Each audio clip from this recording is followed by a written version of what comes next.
Hormuz প্রণালীর কাছে একটি বাণিজ্যিক জাহাজে ড্রোন হামলার জেরে টানা দ্বিতীয় দিনের মতো ইরানে বোমা বর্ষণ করেছে যুক্তরাষ্ট্র। এই নতুন হামলার পরপরই মার্কিন প্রেসিডেন্ট ডোনাল্ড ট্রাম্প ইরানকে চরম হুঁশিয়ারি দিয়েছেন। মার্কিন প্রেসিডেন্ট বলেন, ওয়াশিংটন আর ধৈর্য ধরবে না এবং প্রয়োজনে সামরিকভাবে এমন ব্যবস্থা নেওয়া হবে যাতে ইরানের আর কোনো অস্তিত্বই না থাকে।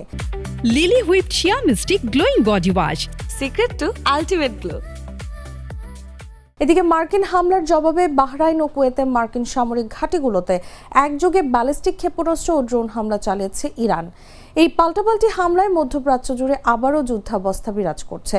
শনিবার ইরানে দ্বিতীয় দফার এই হামলা শুরু হওয়ার 2 ঘন্টারও কম সময়ের মধ্যে নিজের সামাজিক যোগাযোগ মাধ্যম ট্রুথ সোশ্যালের এক পোস্টে ইরানকে হুঁশিয়ারি দেন ডোনাল্ড ট্রাম্প।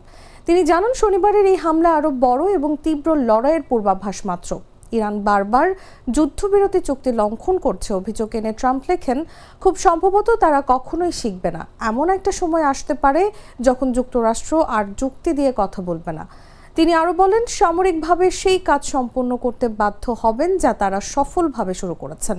আর যদি তেমনটা ঘটে তবে ইরানের ইসলামিক প্রজাতন্ত্রের আর কোনো অস্তিত্ব থাকবে না।